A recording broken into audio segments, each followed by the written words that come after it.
É um grande privilégio para mim estar aqui nesta tarde com vocês.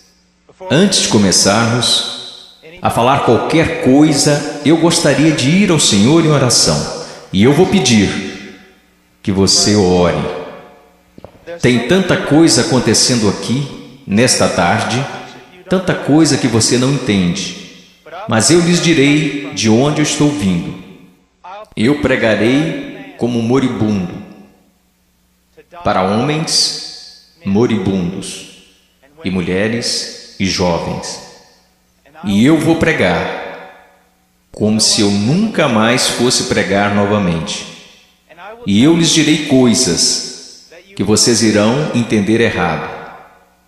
E eu lhes direi coisas que eles deixarão tão nervosos comigo. E eu lhes direi coisas que vocês negarão. E eu lhes direi coisas e vocês dirão que eu não tenho o direito de lhes dizer o que estou dizendo. Mas antes de você chegar a qualquer conclusão sobre o que está sendo dito aqui nesta tarde, faça a si mesmo uma pergunta. Veja, pregar é uma coisa muito perigosa.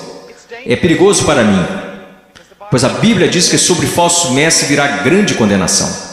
Se o que eu lhes disser hoje não for verdade, eu estou encrencado e por isso tenho que fazê-lo com temor e tremor, porque eu estarei condenado diante de Deus. Mas se o que eu disser para vocês hoje for verdade, então são vocês que têm motivo para temer e tremer. Porque se eu interpretar corretamente esta passagem das Escrituras que eu lhes darei, será como se Deus estivesse falando através de um homem. E seu problema não será comigo, será com Deus e sua palavra. Então a única questão a ser decidida aqui, nesta tarde, é esta: é este homem à nossa frente um falso profeta? Ou será que ele está nos falando a verdade? E se ele estiver nos falando a verdade, então nada mais importa, exceto conformar nossas vidas a esta verdade. Vamos ao Senhor em oração.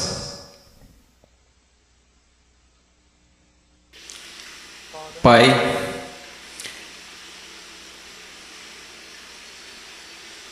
Pai, o Senhor tão pequeno, tão desprezível de tantas maneiras. Tu sabes, Senhor, Tu sabes. Ó Senhor amado, será que falso fogo continuará sendo a única coisa depositada em seu altar? Ou poderia fogo descer do céu? No meio de tanto barulho e clamores e programações, poderia fogo descer do céu? Podem esses ossos secos voltar a viver? Tu sabes, Senhor. Em Tua soberania eu oro e imploro ante ao trono de Deus, que sejas gracioso para conosco. Que o Senhor abra corações e mentes. Senhor, não podemos contar com que eles os abram, eles nunca o farão. Abra seus corações e mentes e faça com que eles vejam a verdade bíblica. Sopre sobre eles, conceda arrependimento, conceda fé. Traga-os ao Teu reino, Senhor. Para a Sua glória, pelo Seu grande nome, realize estas coisas. Senhor, como o irmão falava, que seja, Senhor, de tal forma que nenhum homem obtenha crédito, que nenhum homem ponha a mão na arca do Senhor e se pôr que caia morto, Senhor. Ó Deus, faça-se presente entre nós, por favor, pois não temos outra esperança, não temos nenhuma outra esperança. Estas crianças não têm outra esperança, a não ser que o Senhor haja. Amém. Estarei ensinando em Mateus capítulo 7. Se vocês têm suas Bíblias, sigam-me. Mateus capítulo 7, versículo 3, Jesus disse: entrai pela porta estreita, porque larga é a porta, espaçoso o caminho que conduz à perdição, e muitos são os que entram por ela. E porque estreita é a porta e apertado o caminho que leva à vida, e poucos há que a encontrem. Acautelai-vos, porém, dos falsos profetas que vêm até vós vestidos como ovelhas, mas interiormente são lobos devoradores. Por seus frutos conhecereis. Porventura colhem-se uvas dos pinheiros ou figos dos abrolhos? Assim toda árvore boa produz bons frutos, e toda árvore má produz frutos maus. Não pode a árvore boa dar maus frutos, nem a árvore má dar frutos bons. Toda árvore que não dá bom fruto corta-se e lança-se no fogo. Portanto, pelos seus frutos os conhecereis. Nem todo que me diz, Senhor, Senhor, entrará no reino dos céus, mas aquele que faz a vontade de meu Pai que está nos céus. Muitos me dirão naquele dia: Senhor, Senhor, não profetizamos nós em teu nome, e em teu nome não expulsamos demônios, e em teu nome não fizemos muitas maravilhas? E então lhes direi abertamente: nunca vos conheci. Apartai-vos de mim, vós que praticais a iniquidade. Todo aquele, pois, que escuta estas minhas palavras e as pratica, semelhá-lo-ei ao homem prudente, que edificou sua casa sobre a rocha, e desceu a chuva e correram rios, e assopraram ventos e combateram aquela casa, e não caiu, porque estava edificada sobre a rocha.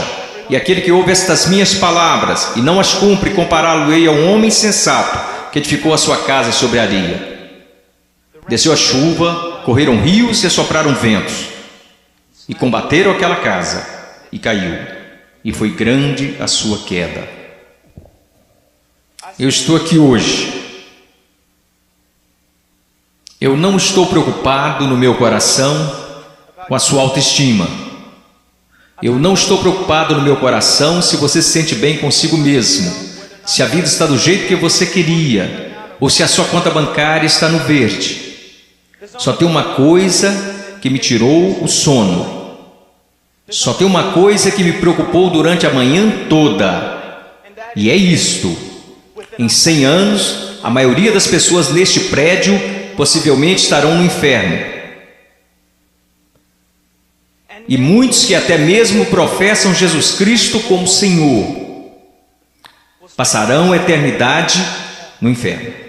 E você diz: pastor, como você pode dizer uma coisa como esta? Eu posso dizer uma coisa como esta, pois eu não realizo meu ministério na América. Eu prego a maior parte do tempo na América do Sul, África e leste europeu. E eu quero que você saiba que quando olham para o cristianismo americano, ele é mais baseado em uma cultura sem Deus do que na palavra de Deus. E tantas pessoas são enganadas, e tantos jovens são enganados, e tantos adultos são enganados em crer que por terem feito uma oração uma vez em suas vidas, eles irão para o céu. E então, quando eles olham ao redor e veem outros que confessam a Cristo, e veem essas pessoas tão mundanas quanto o mundo, e comparam-se uns com os outros, nada perturba seus corações. Eles pensam: bem, eu sou igual à maioria do meu grupo de jovens. Eu vejo coisas que não deveria ver na TV e rio das coisas que Deus odeia. Eu uso roupas sensuais. Eu falo como o mundo, eu ando como o mundo, eu amo a música do mundo. Eu amo tanto essas coisas do mundo, mas graças a Deus eu sou um cristão. Porque eu sou um cristão, eu não pareço diferente da maioria das pessoas da minha igreja. Porque eu sou cristão? Porque houve uma vez na minha vida que eu fiz uma oração e pedi para Jesus entrar no meu coração. Eu quero que você saiba que a maior heresia na igreja evangélica protestante americana é que se você orar e pedir para Jesus Cristo entrar no seu coração, Ele definitivamente entrará. Vocês não encontrarão isso em nenhum lugar das Escrituras. Vocês não encontrarão isso na história batista até 50 anos atrás. O que vocês precisam saber é que a salvação é pela fé, e fé somente em Jesus Cristo. E a fé somente em Jesus Cristo é precedida e seguida por arrependimento, um abandono do pecado, um ódio pelas coisas que Deus odeia, e um amor pelas coisas que Deus ama, um crescimento em santidade e um desejo, não de ser como a Britney Spears, não de ser como o mundo, e não de ser como a maioria dos cristãos americanos, mas de ser como Jesus Cristo.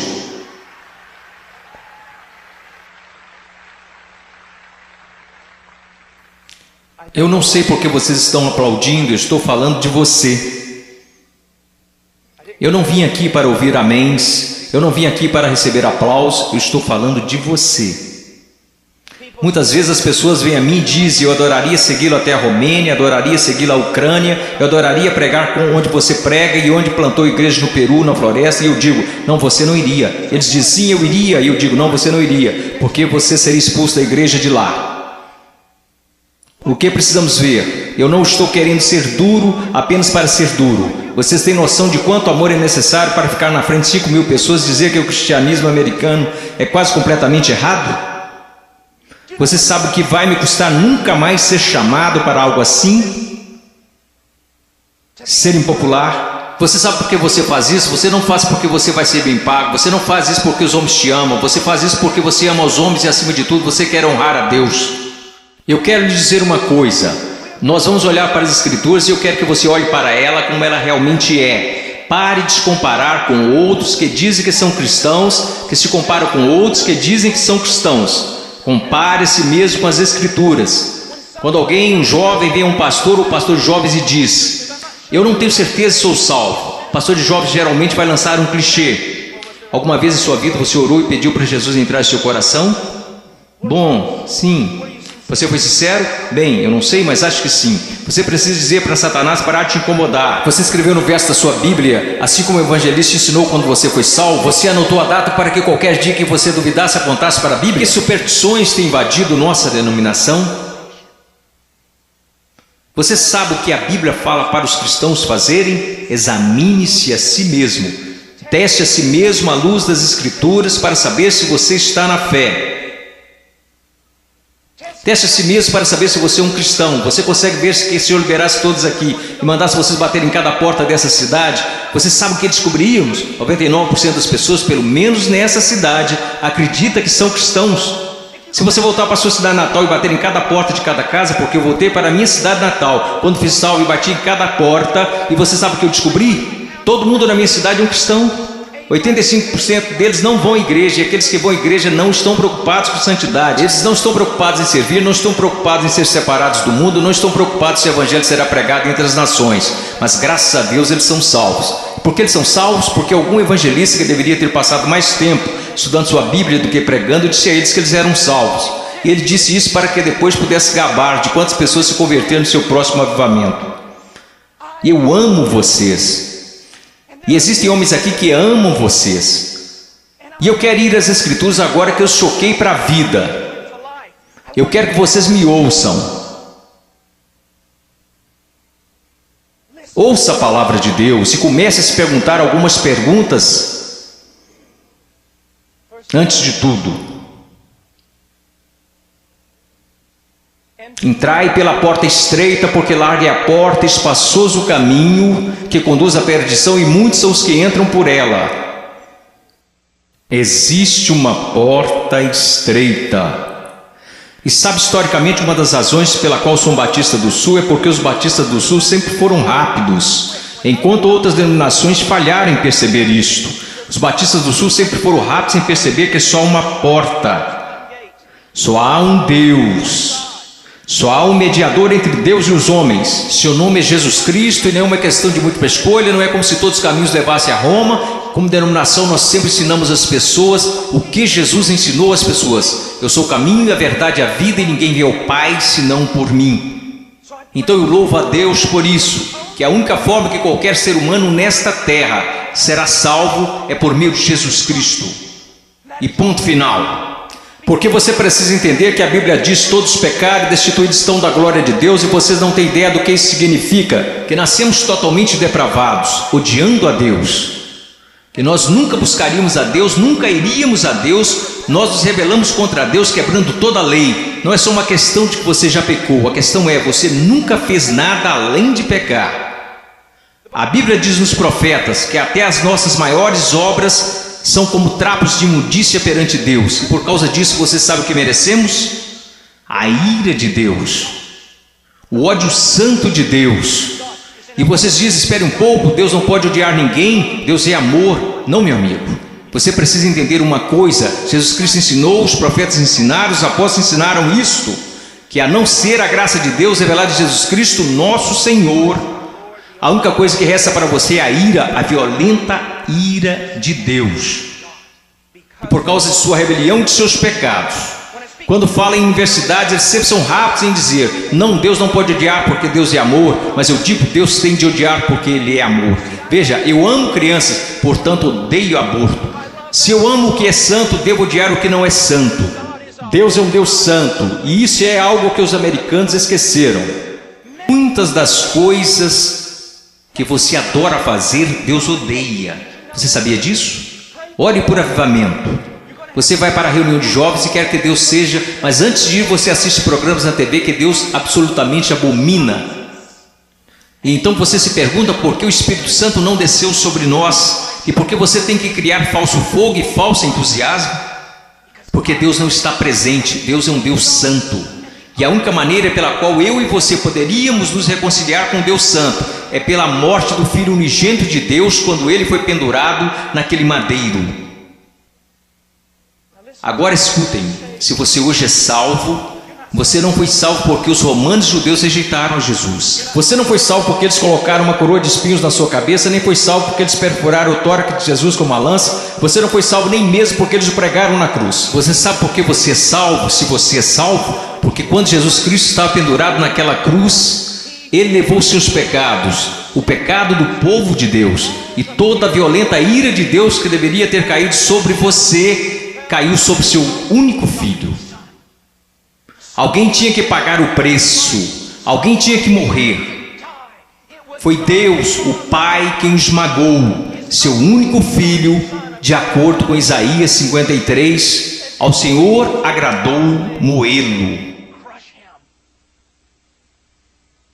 As pessoas dizem: a cruz é um sinal de quanto o homem é valioso. Isso não é verdade. A cruz é um sinal de quão depravado nós realmente somos, que levou à morte o Filho único de Deus. A única coisa que poderia salvar pessoas como nós foi a morte do único Filho de Deus, sob a ira de seu próprio Pai, pagando o preço, levantando dos mortos, poderoso para salvar. Este é o Evangelho de Jesus. Agora, o que você é chamado para fazer? Você diz: entrar pela porta estreita. Como você faz isso? Jesus disse: o tempo é chegado, o reino de Deus se aproxima. O que você deve fazer? Em Marcos ele nos diz: arrependa-se e creia no Evangelho.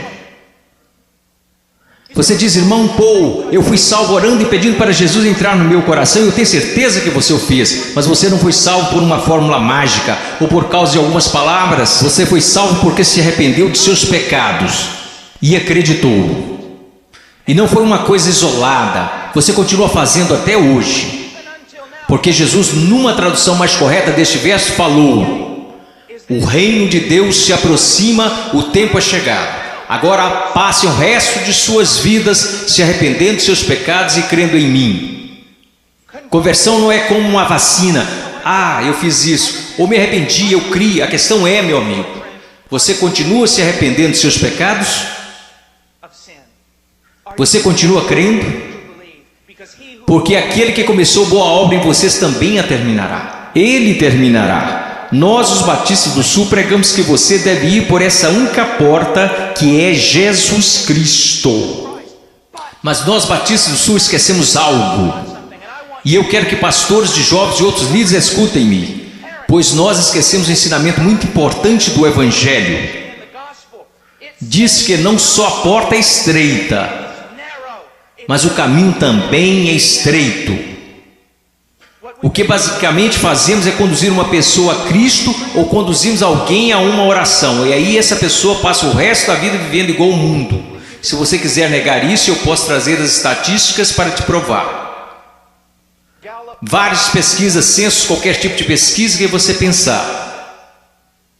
Quando elas questionam a moralidade da igreja nos Estados Unidos da América, em comparação com a moralidade daqueles que se consideram perdidos, as pesquisas não acham diferenças. Veja, esses são apenas dados, não tem nada a ver com interpretação religiosa, são estatísticas. Livros e mais livros têm sido escritos incessantemente por teólogos, filósofos, sociólogos e afins. O que está acontecendo na igreja? Descobrimos que o aborto na igreja é tão prevalente quanto no mundo. O divórcio é tão prevalente, a imoralidade. Você sabe, assim como eu, que há jovens aqui neste momento que estão praticando imoralidade, ainda assim adorando a Deus como se nada estivesse acontecendo. Você sabe que há jovens aqui que estão usando drogas e indo para a reunião de jovens da igreja. Você sabe, vendo e fazendo coisas que não são apropriadas para cristãos, e ainda assim eles vão para a reunião de jovens, convencidos que estão satisfeitos, convencidos que estão salvos, e ninguém está falando nada a não ser isto. Eles são cristãos carnais. Eles são cristãos de verdade, só são carnais. Esta é uma doutrina que começou no seminário batista, que não era um seminário dos batistas do sul, muitas décadas atrás. Essa doutrina não é bíblica e não é histórica. Meu caro amigo, ser cristão carnal não existe. Você diz, espere um pouco, irmão Paulo, 1 Coríntios capítulo 3, não sois porventura carnais? Paulo disse isso? Não, isso foi o que Paulo disse. Você precisa ler o livro todo para saber o que ele queria dizer. Um dos nossos problemas, juventude, escutem-me, a maior parte do nosso cristianismo é baseada em clichês que lemos nas camisetas cristãs. A maior parte do nosso cristianismo vem de músicos e não da Bíblia. A maior parte das coisas que a gente acredita ser verdade é ditado pela nossa cultura e não pela Bíblia. A Bíblia não ensina que uma pessoa pode ser um cristão genuíno e viver em constante carnalidade, perversidade, pecaminosidade todos os dias de sua vida. Mas a Bíblia ensina que o cristão genuíno recebeu uma nova natureza. O cristão verdadeiro tem um pai que o ama, que o disciplina, cuida dele e que se importa com ele. Meu coração está quebrantado porque você sabe tanto quanto eu, jovens. Não sejamos hipócritas, não vamos esconder a verdade. Há muita gente assim, você os conhece, você pode ser um deles, ou ao menos sabe que tem um no seu grupo de jovens. Eles vão às reuniões, eles fazem todas as coisas, mas em seus corações eles são tão depravados quanto se pode ser. Não há diferença, não há luz. Tudo que o mundo faz, eles também fazem, está tudo bem assim.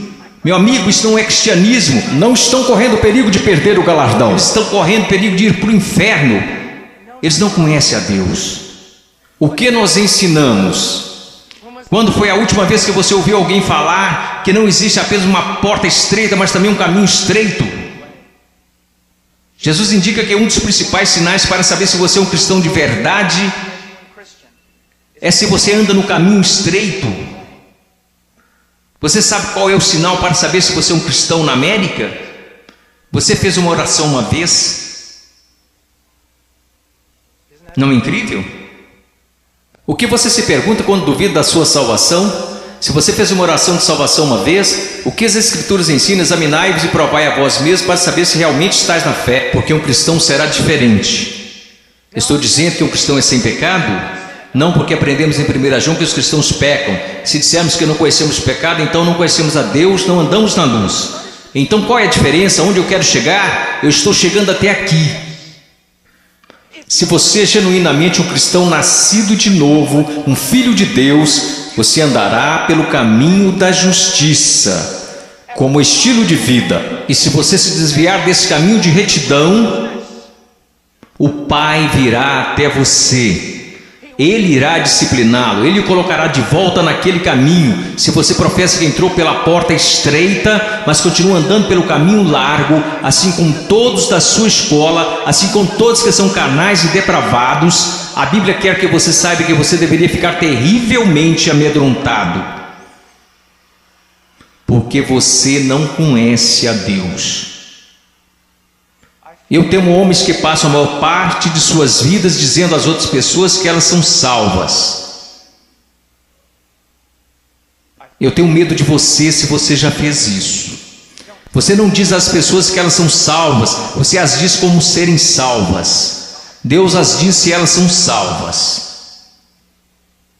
O que nós esquecemos de acreditar é que a salvação é uma obra sobrenatural de Deus. E aqueles que estão sendo genuinamente convertidos e regenerados pelo poder do Espírito Santo serão novas criaturas. A Bíblia diz, pelo que se alguém está em Cristo, nova criatura é. Então nós encontramos aqui nas Escrituras que há uma porta estreita e um caminho estreito. Estamos indo para o versículo 15. Acautelai-vos, porém, dos falsos profetas que vêm até vós vestidos como ovelhas, mas interiormente são lobos devoradores. Por seus frutos os conhecereis. Uma das coisas que você precisa entender é isto, uma coisa que um homem sábio me disse há muito tempo: Paul, seu melhor amigo é aquele que te diz as maiores verdades. Nos Estados Unidos da América, nós nos tornamos tão cheios de não me toques que ninguém pode nos repreender. Ninguém pode nos dizer que estamos errados. E ministros e líderes também têm acreditado nessa mentira. Nós não queremos ofender, nós queremos ser amigáveis. O que você precisa entender é que só um amigo verdadeiro, seu nome é Deus. E se você quer ser amigo de alguém na sua igreja, você precisa ser amigo de Deus. E você precisa estar mais preocupado com a glória de Deus do que você está com as atitudes dos homens. E outra coisa que você precisa entender é que a pessoa que te ama mais é a que vai te falar as maiores verdades. Uma das grandes marcas diferenciais de um falso profeta é que ele sempre vai falar o que você quer ouvir. Ele nunca vai estragar a festa. Ele vai fazer você continuar batendo palmas, pulando, vai fazer você ficar atordoado, ele vai te manter entretido, ele te apresentará um cristianismo que fará a sua igreja parecer um parque de versões de Jesus. E te manterá tão entretido que você nunca se preocupará com grandes assuntos como este. Deus está agindo em minha vida? Eu estou crescendo em santidade? Eu realmente nasci de novo? Escutem-me, se todos nessa cidade acreditam que são salvos, nós sabemos que isso não é verdade pelas Escrituras, porque a Bíblia diz que poucos vão entrar. Como você sabe que você é salvo? Como você realmente sabe que é salvo? Porque alguém te disse? Porque você fez uma oração? Porque você acreditou? Deixe-me te perguntar, como você sabe que acredita? Porque todo mundo diz que acredita. Como você sabe que não é igual a eles? Você sabe como a Bíblia ensina que você sabe se é salvo? Você sabe como a doutrina batista até 50 anos atrás diria que você sabe que é salvo? Você sabe que foi salvo porque sua vida está num processo de transformação. E seu estilo de vida é de alguém que anda nos caminhos da verdade do Senhor. E quando você para de andar nos caminhos da desobediência, como todos nós fazemos, Deus vem até você e te põe de volta no caminho. Uma das maiores evidências que você nasceu de novo é que Deus não permitirá que você fale como sua carne quer falar. Deus não permitirá que você se vista como o mundo sensual e a igreja sensual. Permite que você se vista. Deus não permitirá que você ande como o mundo, cheire como o mundo, fale como o mundo, escute as coisas que o mundo escuta. Deus fará diferença na sua vida. Diz aqui, ao continuarmos, versículo 17. Então todos, quero dizer, vamos ao versículo 16. Você os conhecerá pelos seus frutos. Como você reconhece um falso profeta? E uma aplicação mais ampla aqui nas Escrituras. E como você sabe que alguém é um cristão genuíno? Pelos seus frutos. Pelos seus frutos, meus amigos. Veja a sua vida, veja o jeito que você anda, veja o jeito que você fala, veja para as paixões do seu coração. Por acaso Jesus está aí em algum lugar, ou ele é só um acessório que você acrescenta em sua vida? Ou é só uma coisa que você faz nas quartas e domingos? Ele é só alguém que você aceita apenas intelectualmente, mas não de coração? Ele é um acessório, ele é o centro da sua vida? E qual é o fruto que você está produzindo? Você parece com o mundo, age como o mundo? Você experimenta as mesmas alegrias que o mundo experimenta? Você consegue amar o pecado e gostar de cometê-lo? Você consegue amar a rebeldia e gostar de ser rebelde? Então você não conhece a Deus. Você os conhecerá pelos seus frutos. Deus tem o poder para mudá-los. Imaginemos por um momento Jesus ensinando esta passagem. E você está lá ouvindo. E ele olha para você e diz: espinhos, espinhos. Você acha espinhos em figueiras? E você diz: é claro que não, Jesus. Você não é um agricultor, você não é um fazendeiro, você é um carpinteiro, mas todo mundo sabe, Jesus, você não encontra espinhos numa figueira. Então deixe-me fazer outra pergunta. Você encontra figos bons, frutos em espinheiros? É claro que não, Jesus, isso é loucura. Quer dizer, você nunca vai achar espinhos numa figueira e também nunca encontrará figos num espinheiro. Jesus, se me disserem que isso é possível, pode tomar nota. Ou essa pessoa é louca ou é mentirosa. Então Jesus lhe responde: muito bem.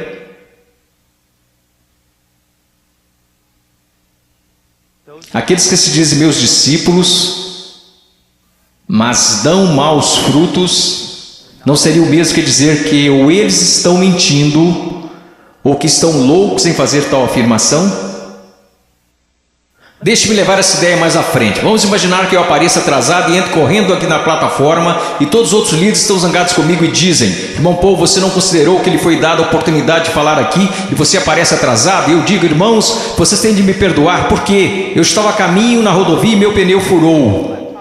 E eu estava trocando o pneu e enquanto isso a porca da roda saiu. E eu não estava prestando atenção, então eu corri para pegar a porca da roda. Assim que eu a peguei no meio da rodovia, eu levantei, tinha um caminhão de carga de 30 toneladas vindo a uns 200 km por hora, uns 10 metros à minha frente. E aí ele me atropelou e é por isso que eu estou atrasado. Só existiriam duas explicações lógicas. Eu sei, ninguém mais estuda lógica. Mas só existiriam duas conclusões lógicas. Eu sou um mentiroso. Eu sou um maluco. Você diria: irmão Paul, é absolutamente absurdo, é impossível ter um encontro com algo tão grande como um caminhão de carga e não mudar de estado. E minha questão para você é a seguinte: o que é maior, um caminhão de carga ou Deus? Como é que tantas pessoas hoje professam ter tido um encontro com Jesus Cristo e ainda assim não são permanentemente transformados? Deixe-me dar-lhes algumas coisas para pensar. Você sabe que eu estou lhes dizendo a verdade. Quantas vezes você vai e rededica sua vida de novo, e de novo, e de novo? Quantas vezes os grupos de jovens veem a coisas como esta e ficam empolgadíssimos, e voltam para a igreja e dura cerca de uma semana e meia. E mesmo assim dizem: ó, foi um grande mover de Deus. Não foi não. Se não durou é porque não foi um mover de Deus, foi emoção. Foram tantas coisas, mas não foi um grande mover de Deus. Deus trabalhou em sua vida. Deus está trabalhando em sua vida. Você os conhecerá pelos seus frutos. Você os conhecerá pelos seus frutos. Prosseguindo. Versículo 19. Toda árvore que não dá bom fruto, corta-se e lança-se no fogo. Portanto, pelos seus frutos conhecereis. Escute isso, você precisa entender algo acerca da literatura hebraica. Quando queremos enfatizar algo, sabe o que fazemos? Aumentamos o tom de nossa voz. Se estamos escrevendo, colocamos em negrito ou em maiúsculo.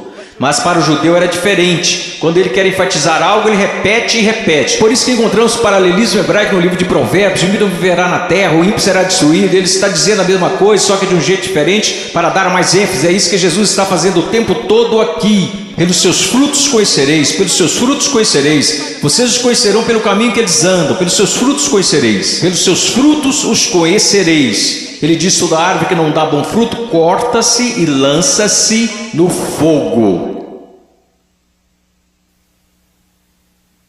Sobre o que ele está falando, meu caro amigo? Ele está falando sobre o juízo do Deus Todo-Poderoso, que um dia cairá sobre o mundo,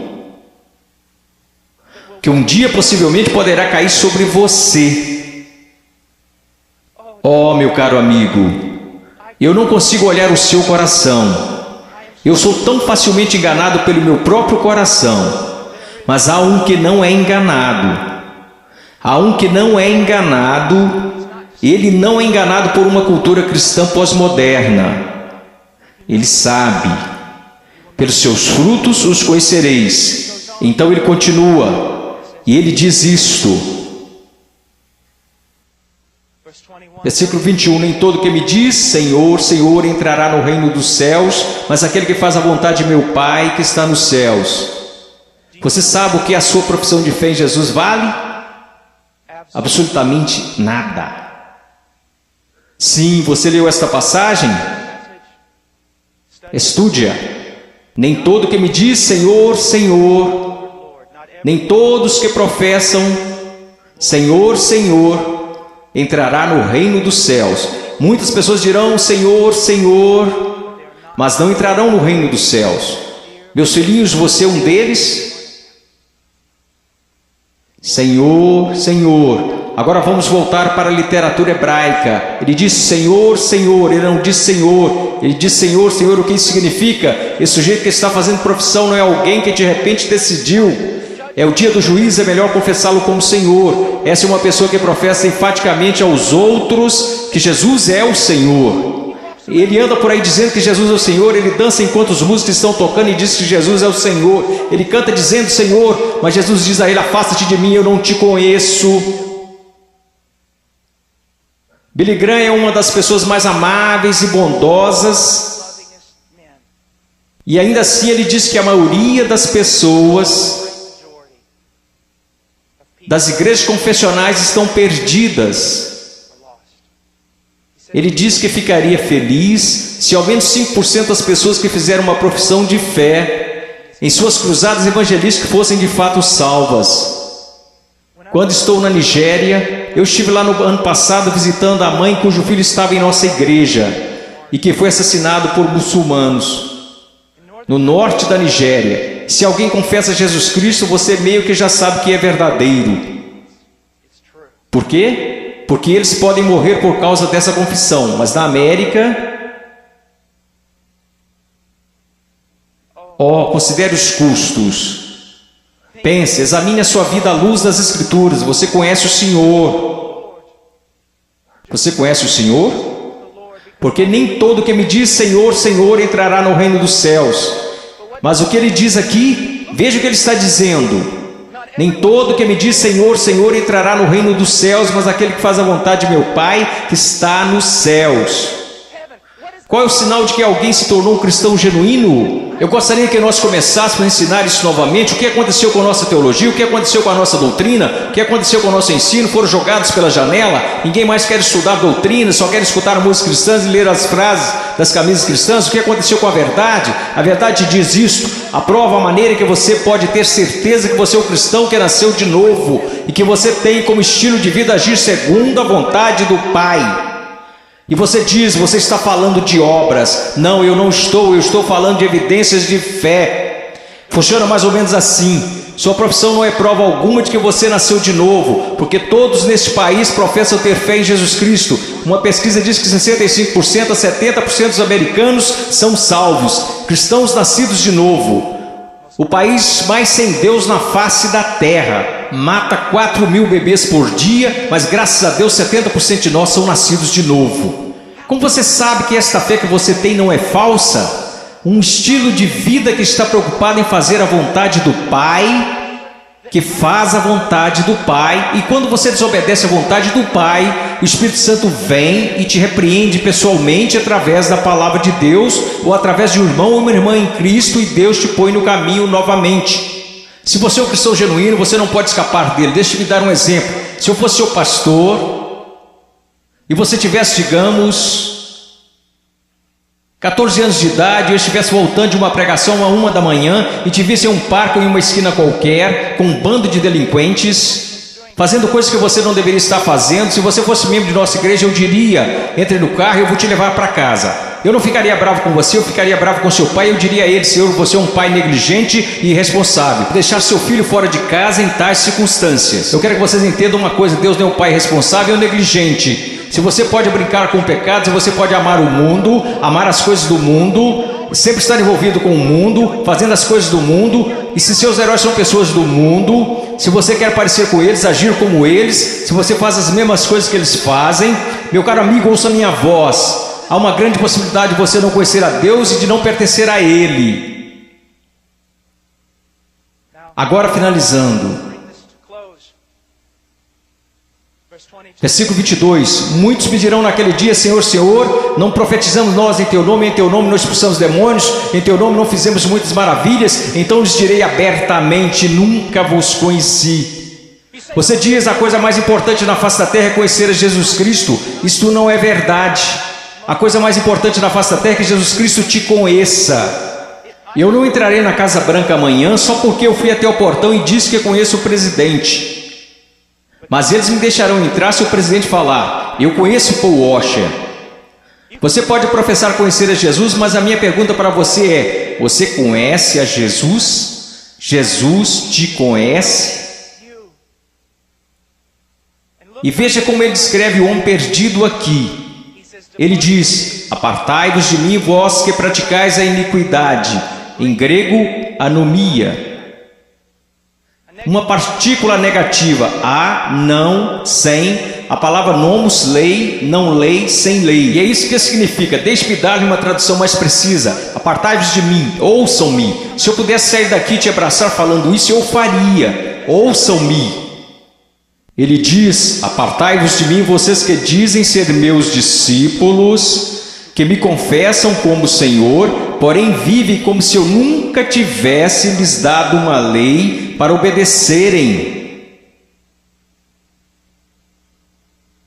Eu acabo de descrever a grande maioria dos cristãos da América.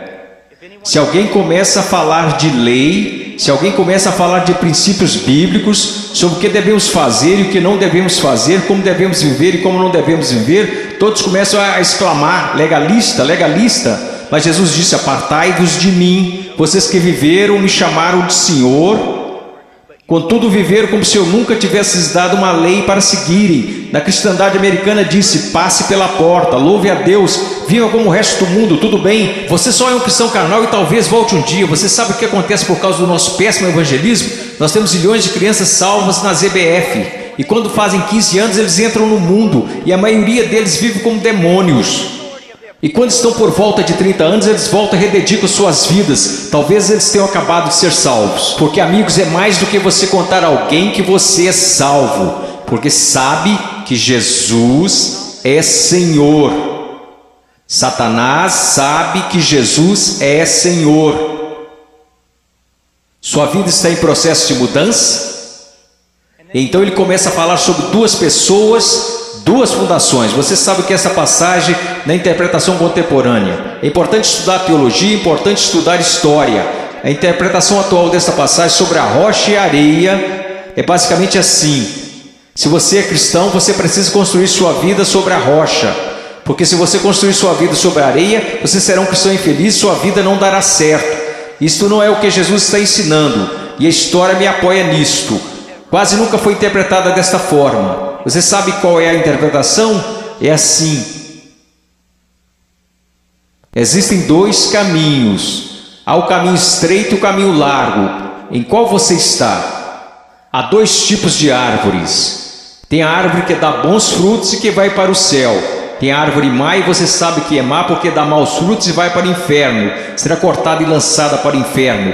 Aqueles que professam Jesus como Senhor e fazem a vontade do Pai que está no céu, e aqueles que professam Jesus como Senhor e que não fazem a vontade do Pai que está no céu, e eles irão para o inferno, não por falta das obras, mas por causa de uma falta de fé demonstrada pelo fato de que eles não tinham obras. E ele continua: não são dois cristãos construindo suas casas em duas fundações diferentes. Esses novamente são um homem salvo e um homem perdido. O homem perdido ouve a palavra de Deus ser pregada, mas não prepara a fundação. Você não consegue ver na vida dele como a palavra de Deus está formando e construindo e sustentando sua vida. Sua vida não está. Quantas pessoas da Convenção dos Batistas do Sul, apesar dos nossos números, apesar de tudo que dizemos, se nós simplesmente comparássemos as pessoas a esta passagem e dissesse: você está construindo seu casamento de acordo com a palavra de Deus, você está educando seus filhos de acordo com a palavra de Deus, você está administrando suas finanças de acordo com a palavra de Deus, você tem vivido separando-se das coisas deste mundo de acordo com a palavra de Deus, quantos estariam aptos a responder positivamente? Não, nada disso. Eu professo Jesus, Ele é meu Salvador. Meu professor de escola dominical me falou: Eu sei, assim como Leonard Ravenhill, um conhecido meu, que antes de falecer costumava dizer: eu preguei uma só vez em várias igrejas batistas. Eu prego em muitos lugares como esse somente uma vez. Eu poderia vir aqui hoje com um vocabulário que impressionaria vocês e pregar para vocês sobre coisas que fariam vocês saírem flutuando deste salão. Eu poderia contar-lhes histórias que fariam vocês rirem, histórias sobre cachorros e vovós que fariam vocês chorarem, mas eu usamos demais para fazer isso. Eu sei porque a palavra de Deus é verdade, que existem pessoas que acreditam ser salvas, mas não são. Não são. Eu sei que alguns de vocês que olham ao redor e pensam: bem, eu sou salvo, quer dizer, eu pareço com todo mundo do meu grupo de jovem. O que faz você pensar que o seu grupo é salvo? Bem, eu sou como meus pais, ou eu sou como os adultos da minha igreja, ou os diáconos ou pastores, de quem isso importa? Você não será julgado por eles no dia da vinda de Cristo. Minha pergunta para você, querido, minha pergunta para você, meu filhinho, quero dizer, vocês poderiam ser meus filhos.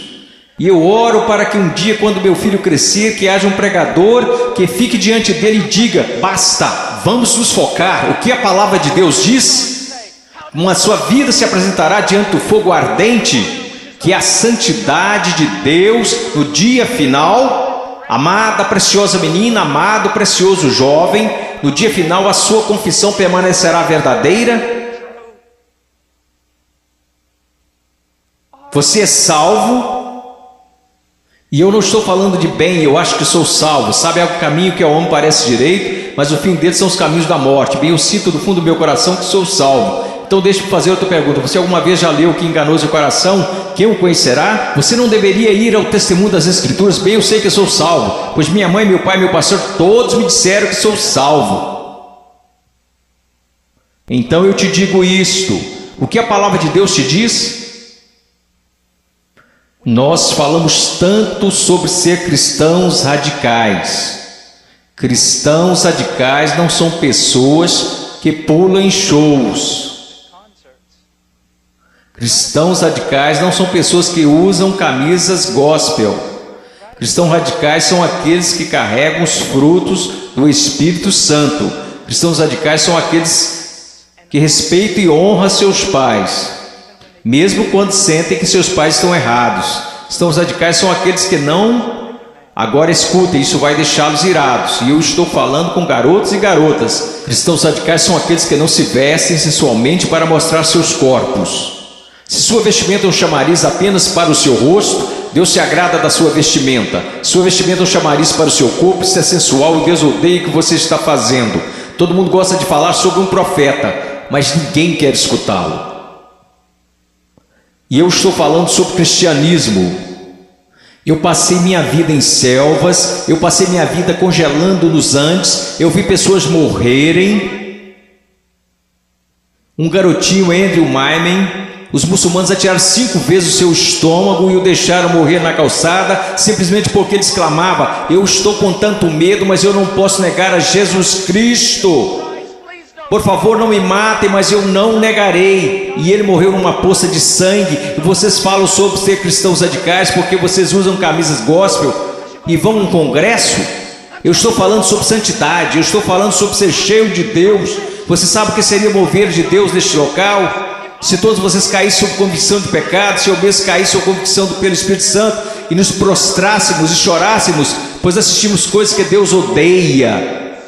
Pois usamos coisas que Deus odeia, pois nós agimos como o mundo, parecemos como o mundo, cheiramos como o mundo, fazemos as mesmas coisas que o mundo e não sabemos que fazemos essas coisas porque não conhecemos a palavra de Deus.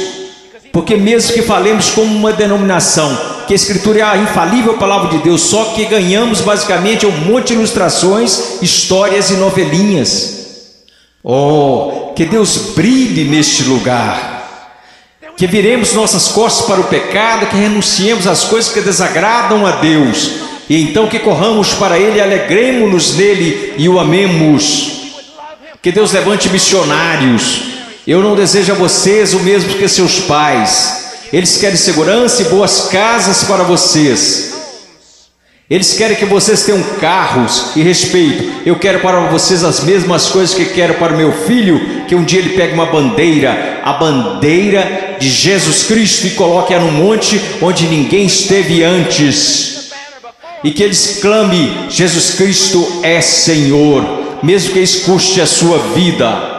Se quando ele tiver 18 anos me disser as mesmas coisas que eu disse quando era jovem, eu vou para os montes, eu vou para a selva, e as pessoas disseram: você não pode ir, você está maluco, é uma guerra lá, você vai morrer. Eu vou. Quando aquele rapaz colocar sua mochila nas costas, eu vou orar por ele e dizer: vá, vá, Deus seja contigo, e se você morrer, meu filho, eu te vejo do outro lado e honrarei sua morte. Oh Deus, vamos orar, vamos orar. Oh Deus, eu não me importo com reputação, eu não me importo com o que os homens pensam. Eu quero que o Senhor seja honrado, eu quero que esses jovens sejam salvos. Eu quero que os salvos parem de olhar para um cristianismo cultural, que o Senhor odeia e que cuspirá fora de sua boca, e que eles olhem para a sua palavra e digam: eu seguirei a Jesus. Deus, eu oro pelos ministérios de jovens e pastores, e oro para que o Senhor os encha com espírito de sabedoria, amor e coragem e discernimento, e querido Deus, custe o que custar, eu oro para que o Senhor levante missionários. Ao olhar para esses garotos, eu não posso evitar de pensar no meu filhinho. Oh Deus, que o Senhor salve o Ian, e que eu levante e o mande para a pior parte da batalha. Oh, querido Deus, levante missionários aqui, levante missionários, levante pregadores e pastores e embaixadores e evangelistas, que conheçam a palavra de Deus. Oh Deus, trabalhe neste lugar, por favor, trabalhe neste lugar, amado Deus, por favor, por favor, por favor, por favor. Agora, com todas as cabeças baixas, alguém aqui hoje à noite que gostaria de dizer: irmão Paul, eu tenho vivido uma mentira. Eu digo que sou cristão, mas eu amo o mundo, eu pareço com o mundo, e cheiro como o mundo, e eu me odeio por conta disso. Irmão Paul, eu estou tão cansado desse cristianismo que tenho vivido, eu estou cansado disto. Eu estou cansado disto. Eu quero ser salvo. Eu quero ser salvo. Eu só quero que levantem. Irmão Paul, eu quero ser salvo. Amém. Alguém mais? Eu quero ser salvo. Amém. Amém. Em momentos teremos um apelo, e vocês que levantaram, eu vou descer aqui e quero que vocês se encontrem comigo. Eu quero falar com vocês agora. Vocês podem se sentar. Obrigado. Agora quero conversar com vocês que professam ser cristãos.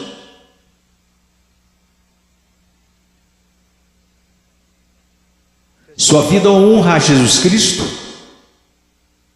Você está olhando em sua palavra para descobrir como deve viver? Eu oro de todo o coração. A única coisa que irá salvar a igreja na América, só há duas possibilidades. Uma é uma reforma total em nossas pregações e nosso estudo da palavra de Deus, e a outra é uma perseguição feroz e horripilante. Essa é a única coisa que irá salvar a igreja na América. Eu oro para que vocês retornem à palavra. Eu oro. Ouçam-me, jovens, vocês precisam dizer: ok, como eu devo proceder perante meus pais? Vá à palavra, descubra, obedeça. Como devo me vestir? Vá à palavra, descubra, obedeça. Como devo falar? O que devo escutar? Ponha cada pensamento, palavra e ato em sujeição a Jesus Cristo.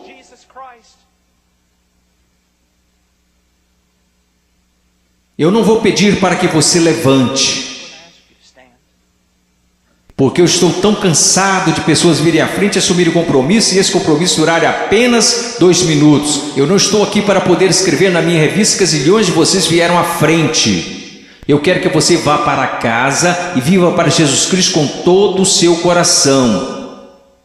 Mas se você precisa de aconselhamento, você dirá: irmão Paul, eu quero viver para Jesus Cristo, mas eu não sei como. Em minutos nós iremos fazer um convite e eu quero que você venha à frente, não para assumir um compromisso. Se quiser assumir algum compromisso, faça isso daí de onde está sentado. Se precisa contar a alguém, vá contar ao seu pastor, vá contar ao seu pastor de jovens, e quer saber, nós saberemos se esse compromisso irá durar. Quer saber como? Porque irá durar. Nós saberemos se foi de Deus. Deixe-me contar-lhes uma coisa: se você tomou a decisão de seguir a Jesus Cristo, se você tomou a decisão para ser salvo nesses 2 últimos dias, eu quero dizer algo: se você foi genuíno, durará. Se daqui a algumas semanas você voltar direto ao mundo, viver como o mundo, agir como o mundo, quero que você saiba de uma coisa: você não entendeu nada aqui neste final de semana, você foi emotivo, apenas isto. Se você realmente ganhou algo do Senhor, eu quero que você saiba, isso durará. E ainda que você tente correr disto, você não vai conseguir. Você não vai conseguir. Oh, eu amo tanto a vocês, eu amo tanto a vocês. Eu peço que todos levantemos. Se você precisa de aconselhamento acerca de uma decisão que fez, mas que não está clara, eu quero que você venha à frente e eu vou descer aqui. Vocês que levantaram, houve muitos de vocês aí que disseram: eu preciso conhecer a Jesus Cristo. Eu quero que você venha até aqui agora mesmo, eu quero te conhecer. Eu quero voltar aqui com você e os outros conselheiros, quero conversar com você, e eu quero te dizer uma coisa, não em 5 minutos, não em 10 minutos. Se você precisar conversar a noite toda, nós ficaremos. Essa é a atitude de cada conselheiro neste lugar. Nós ficaremos a noite inteira se necessário, a noite toda. Deus te ama, Deus te ama. Deixe-me orar por você. Querido Deus, por favor, Senhor, ouve aqui. Senhor, tanta movimentação. Ontem à noite, Senhor, eu não sei o quanto de tudo isso foi real, e eu sei que vi pessoas chorando na noite passada.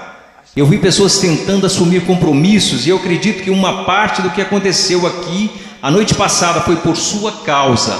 Hoje de manhã eu vi um jovem pregar, Pai, dar seu testemunho, e eu vi um trabalho genuíno do Espírito Santo.